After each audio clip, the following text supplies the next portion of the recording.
कई लोग कहते हैं गुरुजी क्या दूध चढ़ाना जरूरी है शंकर पर? कई लोग कहते हैं गुरुजी क्या दही चढ़ाना जरूरी है शंकर पर? शहद चढ़ाना जरूरी है? घृत चढ़ाना जरूरी है? शक्कर चढ़ाना जरूरी है?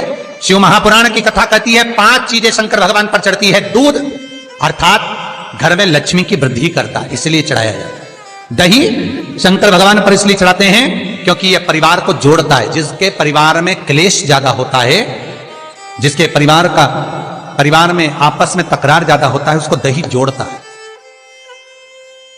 शहद घर में चिड़चिड़ प्रवृत्ति को समाप्त करता है। घी रोग को समाप्त करता है। शक्कर मिष्ठान घर में यदि लक्ष्मी आकर जा रही हो तो मिष्ठान समर्पित किया जाता है। इसलिए पंचामृत स्नान का भाव शिव महापुराण कहते हैं। पंचामृत स्नान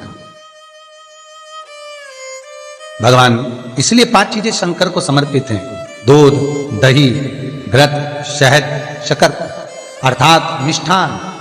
शक्कर से मूलतः यहां शिव महापुराण में शक्कर नहीं लिखी है, मिष्ठान। अब लोग शक्कर पीस कर अभिषेक करते हैं, परंतु मिष्ठान अर्थात गाय के दूध से निर्मित कोई मिठाई, और उस मिठाई से भगवान शंकर का अभिषेक। अब लोग भले शक्कर रखने लगे शंकर जी के अभिषेक में, पर यहां शक्कर नहीं लिखा है, यहां मिष्ठान।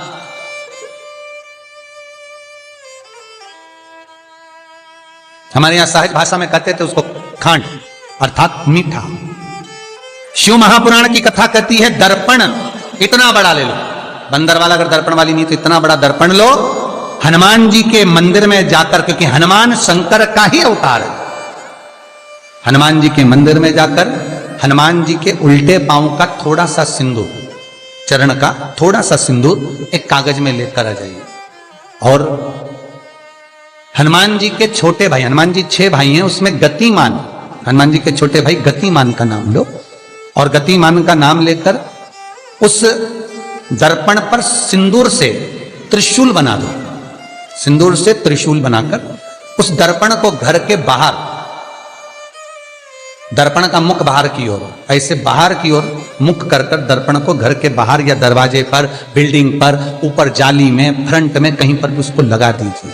महाराज केवल शंकर का स्मरण कर कर, गतिमान का नाम लेकर, हनुमान के उल्टे पांव का सिंदूर का त्रिशूल बनाकर जो दर्पण को लगा देता है, आपको 1 महीने के अंदर अंतर मालूम पड़ जाएगा कि पिछले जो महीने निकले हैं उस महीने का अंदाजा लगाना कि घर में लोग कितने बीमार पड़ते थे, और इस दर्पण को लगाने के बाद बीमारी कम हुई कि नहीं हो कम तो ठंडा कर देना, क्या जा रहा है, पर करके जरूर देखना। विश्वास रखकर करोगे, भगवान शिव का अनुमोदन कर कर, भगवान शंकर पर विश्वास रखकर करोगे तो बीमारी घेर नहीं सकती। अकाल मृत्यु हो मरे जो काम करे चंडाल का, काल उसका क्या बिगाड़े जो भक्त हो महाकाल का। शंकर की आराधना करने वाला, शिव का स्मरण करने वाला, शिव को निवेदन करने वाला, शिव अर्चना में डूबने वाला, शिव का अनुमोदन करने वाला कभी दुखी नहीं हो सकता।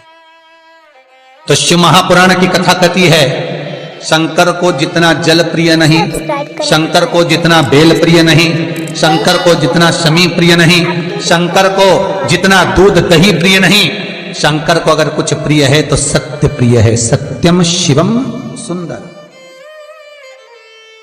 इसीलिए हमारे यहां शास्त्र कहता है, ब्रह्मा जी केतकी के फूल को लेकर आए, उसने झूठ बोला। ब्रह्मा जी गाय को लेकर आए, शंकर भगवान के सम्मुख में झूठ बोला। ब्रह्मा स्वयं झूठ बोले तो सिर कटा, कर्मनाशा नदी प्रकट हुई। और शिव महापुराण की कथा कहती है शंकर को सत्य प्रिय है, अगर झूठ बोला है। इसीलिए शिव महापुराण का स्पष्टीकरण किया जाए, वर्णन किया जाए, तो पहले के समय में अदालत नहीं होती थी, पहले के समय में पंचायत नहीं हो सकती थी, पहले के समय में कोई सभाएं नहीं होती थी, पहले के समय में कोई निर्णायक मंडल नहीं होता था, पहले के समय में केवल एक निर्णय होता था। गांव के लोग ले जाकर शंकर के मंदिर में खड़ा कर देते थे और कहते थे उठा गंगा जली, और कहते तूने ऐसा नहीं किया। गंगा जली उठाकर कह दे कि तूने ऐसा नहीं करा। क्यों गंगा जली उठवाते थे? क्योंकि लोगों ने शिव महापुराण सुन रखी थी।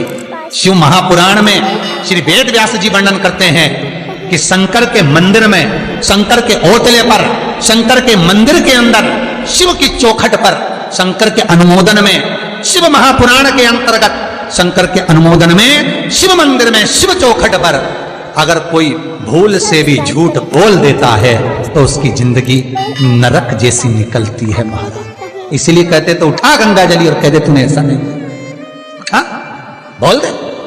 आपके भी जीवन में अगर किसी को कष्ट है, फिर निवेदन करूंगा, मंदिर में अगरबत्ती भले मत लगाओ, मंदिर में दीप भले मत जलाओ, मंदिर में पेड़ा भले मत चढ़ाओ। अगर आपके मोहल्ले में, आपके पड़ोस में, आपके परिवार में, आपके नजदीक में अगर कोई दुखी है, कष्ट में है, उसको यदि प्रेम की वाणी भी बोल ली है, एक रोटी भी प्रेम की खिला दी, किसी के चेहरे पर इस्माइल ला दी, तो मंदिर में दिया जलाने के बराबर है साहब। मंदिर में दीप जलाने के लिए बेलपत्र भगवान माता पार्वती के अश्रु से है, रुद्राक्ष भगवान शंकर के अश्रु से है, शमी पत्र उमा और महेश्वर भगवान शंकर के विग्रह के सुख से जो जल प्रकट हुआ है, उस जल से शमी की उत्पत्ति है महाराज। दोनों के मिलन से, दोनों के मिलन से। जैसे एक मुखी से लेकर 14 मुखी तक रुद्राक्ष होते हैं, आपको पहले भी कथा में कहा, एक मुखी से लेकर 14 मुखी तक रुद्राक्ष होते हैं। सभी रुद्राक्ष का अपना अपना एक मंत्र होता है, अपनी अपनी एक साधना होती है जिसके अनुसार रुद्राक्ष काम करता है। एक मुखी रुद्राक्ष लक्ष्मी की वृद्धि के लिए होता है। कभी मौका मिले तो एक मुखी रुद्राक्ष का दर्शन करना। पर एक मुखी रुद्राक्ष जितना छोटे से छोटा होता है, जितना छोटे से छोटा होता है, उतना सुख दे। एक मुखी रुद्राक्ष लक्ष्मी की वृद्धि के लिए होता है, कार्य सिद्धि के लिए होता है। कोई भिखारी से भिखारी, गरीबड़े से गरीबड़ा भी अगर धारण कर ले, उसके घर में एक मुखी रुद्राक्ष अगर प्रवेश कर जाए तो सुख का अनुभव करा देता है, संपदा का अनुभव कराता है, सरस्वती का भाव प्रकट करता है, वैभव का भाव देता है। एक मुखी रुद्राक्ष का मंत्र है ओम ह्रीं नमः, ओम ह्रीं नमः। ये लक्ष्मी के लिए होता है। दो मुखी रुद्राक्ष बांधा को हरता है। कोई तकलीफ आ रही है, कोई प्रशासनिक कार्य है, कोई काम नहीं हो रहा, फाइल आगे नहीं बढ़ रही, बहुत तकलीफ आ रही है, तो दो मुखी रुद्राक्ष जो व्यक्ति धारण करता है उसका कार्य सफल होता है। दो मुखी रुद्राक्ष का मंत्र है ओम नमः। दो मुखी रुद्राक्ष का शिव महापुराण में जो मंत्र दिया है ओम नमः। विदेश्वर संहिता के अंतर्गत शिव महापुराण में रुद्राक्ष के 14 मुखी रुद्राक्ष के मंत्र दिए हुए। आप शिव महापुराण नहीं पढ़ सकते तो मंत्र लिख लें। दो मुखी रुद्राक्ष का मंत्र है ओम नमः। तीन मुखी रुद्राक्ष विद्या प्राप्ति के लिए होता है। कैसा भी अनपढ़ से अनपढ़ व्यक्ति हो, जिसको विद्या में रुचि ना हो, पढ़ ही नहीं पा रहा हो, चित्त वृत्ति ही ना लग रही हो, मन ही ना लग रहा हो, परसेंट कम से कम होते जा रहे हो, तीन मुखी रुद्राक्ष उस बच्चे के गले में लाल धागे में डाल दीजिए। नहीं डाल सकते तो बच्चे के कमरे में जहां वो पढ़ता है, विद्याध्ययन करता है, उसके कमरे में लगा दीजिए। तीन मुखी रुद्राक्ष का मंत्र है ओम क्लीं नमः, ओम क्लीं नमः। ये तीन मुखी रुद्राक्ष का मंत्र है। इन मंत्र को कैसे सिद्ध करना है वो आपको 14 मुखी के रुद्राक्ष के पूर्ण होने पर वर्णन करते हैं। तीन मुखी रुद्राक्ष का वर्णन है ओम क्लीं नमः। चार मुखी रुद्राक्ष खोई हुई वस्तु को प्रदान कर देता है महाराज। यदि कोई वस्तु आपकी खो गई है, कोई सामान आपका रखा गया नहीं मिल रहा, चार मुखी रुद्राक्ष को एक चावल की कटोरी में, अक्षत की कटोरी में घर के केंद्र बिंदु में रख दीजिए महाराज।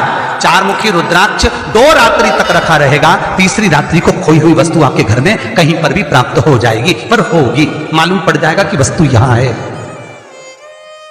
चार मुखी रुद्राक्ष का मंत्र है ओम ह्रीं नमः, ओम ह्रीं नमः। फिर वर्णन आया 5 मुखी रुद्राक्ष। ये कार्य में सिद्धि देता है। व्यापार नहीं चल रहा हो, कोई नई दुकान खोली हो, नई फैक्ट्री खोली हो, नया कोई कार्य करने जा रहे हो, नहीं हो रहा है, पैसा लग रहा है पर आवक नहीं हो रही है, तो 5 मुखी रुद्राक्ष फल प्रदान करता है। इसका मंत्र है ओम ह्रीं नमः, ओम ह्रीं नमः। 6 मुखी रुद्राक्ष अटके हुए काम को सफल बनाता है। जिसका विवाह नहीं हो रहा हो, शादी नहीं हो रही हो, रिश्ते बहुत आ रहे हो, संबंध नहीं हो रहा हो, तो 6 मुखी रुद्राक्ष स्त्री हो चाहे पुरुष हो, उसके गले में लाल धागे में डाल दिया जाए। 6 मुखी रुद्राक्ष का मंत्र है ओम ह्रीं हूं नमः, ओम ह्रीं हूं नमः। ये 6 मुखी रुद्राक्ष का मंत्र है। 7 मुखी रुद्राक्ष श्री शिवाय नमस्तुभ्यं। श्री शिवाय नमस्तुभ्यं। श्री शिवाय नमस्तुभ्यं।